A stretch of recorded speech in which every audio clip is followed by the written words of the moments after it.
कहानी के स्टार्ट में हम 4 दोस्तों को देखते हैं जो कि रेस्टोरेंट में बैठे हुए थे। उन 4 दोस्तों में 3 लड़के और 1 लड़की थी और उनमें से एक लड़के का नाम माइक था। वो लोग आपस में हैलोवीन को डिस्कस कर रहे होते हैं कि हैलोवीन आने वाला है, क्यों ना हम लोगों को टॉर्चर करें। माइक उनको बताता है कि हमेशा की तरह मैं जैकब को ही तंग करूंगा क्योंकि जैकब एक इनोसेंट लड़का था और हर साल वो हैलोवीन पर माइक उसे तंग करता था। सुनकर उनकी फ्रेंड उनको मना करती है कि तुमको दूसरे लोगों को तकलीफ नहीं देनी चाहिए और ऐसा नहीं करना चाहिए, जबकि जैकब तो बहुत इनोसेंट लड़का है, तुम लोग हर साल उसे क्यों तंग करते हो। तो माइक कहता है कि तुम्हारे सवाल में ही तुम्हें जवाब मिल जाएगा क्योंकि अब हमारी ये आदत बन चुकी है कि हर साल जैकब को तंग करना, क्योंकि उसको तंग करने में बहुत ही मजा आता है। वो लड़की उस ग्रुप में मौजूद अपने दोस्त को भी ऐसा करने से मना करती है कि तुम जैकब को तंग नहीं करोगे। जब जैकब उसकी बात नहीं मानता तो वो नाराज होकर वहाँ से चली जाती है। माइक और उसके बाकी फ्रेंड्स खाना खा चुके होते हैं। उसके बाद माइक बिल पे करने के लिए जाता है तो मैनेजर उसे पूछने लगता है कि हैलोवीन आ रही है,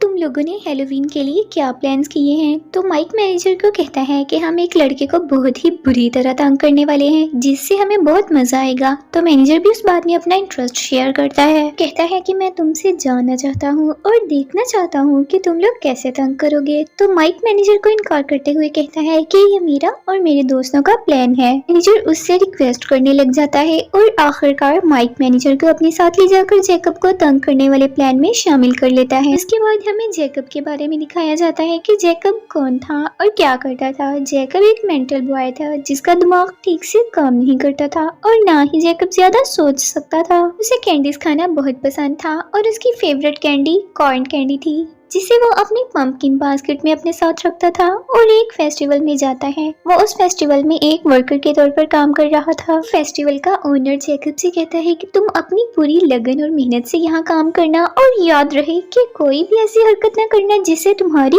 या मेरी इंसल्ट हो। लेकिन ओनर उसे कहता है कि शो शुरू होने वाला है, तुम अपनी तैयारी कर लो। जैकब जैसे ही बाहर आता है तो वो देखता है कि उसके सामने माइक और उसके फ्रेंड्स खड़े हैं जो कि उसे तंग करने आए थे। लेकिन जैकब ये सब बर्दाश्त करते करते तंग आ चुका था तो वो अपने डिफेंड में माइक को धक्का दे देता है ताकि वो उसे कुछ ना कहे। लेकिन माइक उस बात से और ज्यादा गुस्से में आ जाता है और जैकब को मारने लगता है। माइक के साथ साथ उसके फ्रेंड्स भी जैकब को मारने लग जाते हैं जिसकी वजह से जैकब मर जाता है। ये सब कुछ उनकी फ्रेंड देख लेती है कि कैसे उन लोगों ने जैकब को मार दिया क्योंकि वो ये सब कुछ छुप कर देख रही थी। ये देखकर वो बहुत ज्यादा डर जाती है कि कैसे ये लोग किसी को मार सकते हैं। उसके बाद जब माइक और उसके फ्रेंड्स अपने घर जाते हैं तो हम देखते हैं कि उन लोगों को उस बात का कोई रिग्रेट नहीं था। उन्होंने किसी को जान से मारा है क्योंकि वो उस बात का सारा ब्लेम जैकब पर ही डाल रही थी कि जैकब की ही सारी गलती थी क्योंकि हम हर साल उसको तंग करते थे और वो हमारा टॉर्चर बर्दाश्त करता था। इस साल उसने खुद को प्रोटेक्ट करने के लिए मुझे धक्का दिया और उस बात से मुझे गुस्सा आ गया।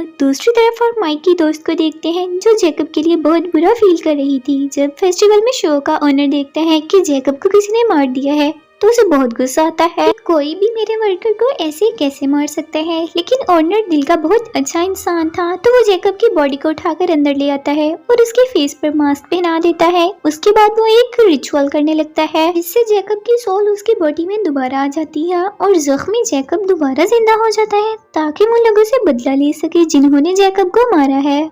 दूसरे सीन में हम माइक की दोस्त को एक पुलिस स्टेशन में देखते हैं जो टाउन के शेरिफ के पास जाती है और उसे सब कुछ बता देती है कि जैकब को किन लोगों ने मारा है और किस तरह मारा है। शेरिफ ये सब सुनकर कहता है कि मैं इस बात को नोट कर लेता हूँ, लेकिन मेरे पास अभी तक इस बारे में कोई रिपोर्ट नहीं आई। लेकिन जब शेरिफ को पता चलता है कि मारने वालों में उसका अपना बेटा है यानी कि माइक, तो उसे उस बात का यकीन नहीं आता कि उसका बेटा किसी की जान ले सकता है। वो सीधा उस फेस्टिवल के ओनर के पास जाता है और उससे जैकब के बारे में पूछता है कि वो कहाँ है और उसके साथ क्या हुआ था। तो ओनर उसे कहता है कि सबको गलतफहमी हुई थी कि जैकब मर गया है लेकिन वो तो जिंदा है, वो जख्मी हो गया था, मैंने उसे रेस्ट करने के लिए उसके घर भेज दिया है। ये बात तो सच थी कि ओनर के उस रिचुअल के बाद हम जैकब को मरा हुआ नहीं कह सकते थे। उसके बाद शेरिफ जैकब के घर जाता है और दरवाजा नॉक करता है मगर कोई भी दरवाजा नहीं खोलता। शेरिफ वापस चला जाता है। उसके बाद हम माइक की फ्रेंड को देखते हैं। उसका एक दोस्त उससे मिलने आता है और वो उसे बताता है कि शेरिफ इन्वेस्टिगेशन कर रहा है और उन्हें पता चला है कि जैकब मरा नहीं बल्कि जिंदा है। बात सुनकर उस लड़की को थोड़ी खुशी होती है। उसके बाद हम मैनेजर को देखते हैं जिसने माइक के साथ मिलकर जैकब को मारा था। वह किसी को बता रहा था कि हैलोवीन पर बहुत एंजॉय किया और इतना एंजॉय मैंने जिंदगी में पहली दफा किया। उसके बाद वो वॉशरूम जाता है जहाँ पर वही पंपकिन बास्केट पड़ी हुई थी जो जैकब के पास हुआ करती थी और इसमें कॉर्न कैंडी होती है। तो मैनेजर कैंडीज को खाने लगता है, तभी वहाँ पर जैकब आ जाता है। जैकब उसका पेट चीरकर उसको बुरी तरह से मार डालता है। ये नहीं, जैकब ने अपने कातिल से बदला ले लिया है। उस जगह पर शेरिफ भी आ जाता है और इन्वेस्टिगेशन करने लग जाता है। क्राइम सीन पर हर तरफ कैंडीज पड़ी हुई थी। जब शेरिफ इन्वेस्टिगेशन करता है तो उसे पता चलता है कि जैकब को मारने में मैनेजर भी शामिल था। तो उसे शक होता है कि उसके पीछे जैकब है। जैकब ने ही मैनेजर को मारा है। वहाँ पर माइक की फ्रेंड भी होती है जो कि अपने एक फ्रेंड के साथ वहाँ आती है। तो शेरिफ उनको सब कुछ बता देता है जो जाकर माइक और उसके दोस्तों को बताते हैं। माइक उनकी बात का यकीन ही नहीं करता कि जैकब भी किसी को मार सकता है, क्योंकि जैकब में इतनी हिम्मत नहीं है। और जहाँ तक बात मैनेजर के मर्डर की है, हो सकता है कि उसके किसी दुश्मन ने उसको मारा हो। तो नहीं है कि जैकब ने ही उसे मारा हो। बाकी सब अभी भी इस बात पर यकीन नहीं करते कि जैकब ने सब किया हो। लेकिन जैसे ही वो लोग माइक के घर से जाते हैं उसे अजीबोगरीब हरकतें महसूस होना शुरू हो जाती है। वो अपने घर में इधर उधर देखता है तो उसे भी पंपकिन बास्केट नजर आती है। वो ये देखकर बहुत हैरान होता है कि ये बास्केट यहाँ कैसे आई और उसी दौरान जैकब उस पर अटैक कर देता है। वो उसे दीवार के साथ लगाकर अपने हाथों से उसकी स्पाइनल कॉर्ड खींच लेता है, जिसकी वजह से वो मर जाता है। दूसरी तरफ हम शेरिफ को देखते हैं जिसको जैकब पर शक था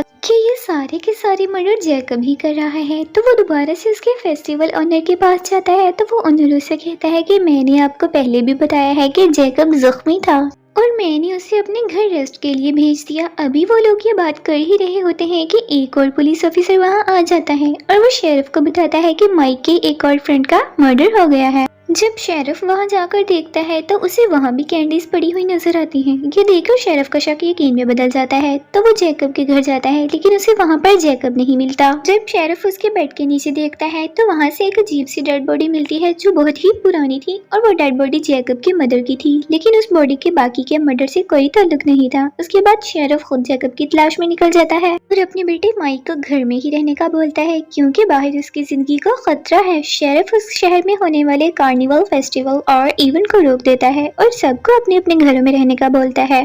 सुनकर सब लोग बहुत गुस्सा हो जाते हैं। फेस्टिवल के ओनर का जो स्टाफ था वो भी गुस्सा हो जाता है और कहता है कि कोई तो बात है जो आप हमसे छुपा रहे हैं और ये सब कुछ शायद आपकी वजह से हो रहा है। अब हम किस तरह अर्न करेंगे? पर तभी उनमें से एक आदमी जिसका नाम बिशप होता है वो उस फेस्टिवल के ओनर से मिलता है और कहता है कि जो तुम कर रहे हो क्या वो ठीक है? तो ओनर जवाब देता है, हाँ मैं बिल्कुल ठीक कर रहा हूँ, क्योंकि हम जैसे छोटे लोग हमेशा टॉर्चर होते रहते हैं और माइक जैसे बड़े लोग हमें टॉर्चर करते रहते हैं और दूसरों को तंग करना अब उनकी आदत बन चुकी है। जबकि असल में माइक और उसके फ्रेंड्स ने ही जैकब को मारा है, तो बस मैंने उसे जिंदा किया है ताकि वो अपने मर्डर का बदला ले सके। अब आप मुझे बताएं कि मैंने कुछ गलत किया है। ये बात ओनर के स्टाफ मेंबर को भी पता लग जाती है और वो ओनर को सपोर्ट करने के लिए अग्री हो जाते हैं कि हम ओनर का साथ देंगे, क्योंकि ये सच कह रहा है। टॉर्चर करने वालों के खिलाफ हमें कुछ न कुछ तो करना होगा। इस सीन में हमें माइक और उसके फ्रेंड एक जगह पर नजर आते हैं। वो लड़की थोड़ी देर के लिए अंदर जाती है और जब बाहर आती है तो देखती है कि वहाँ उसके दोस्त की डेड बॉडी पड़ी हुई। उसे कुछ समझ नहीं आता कि ये सब क्या हो गया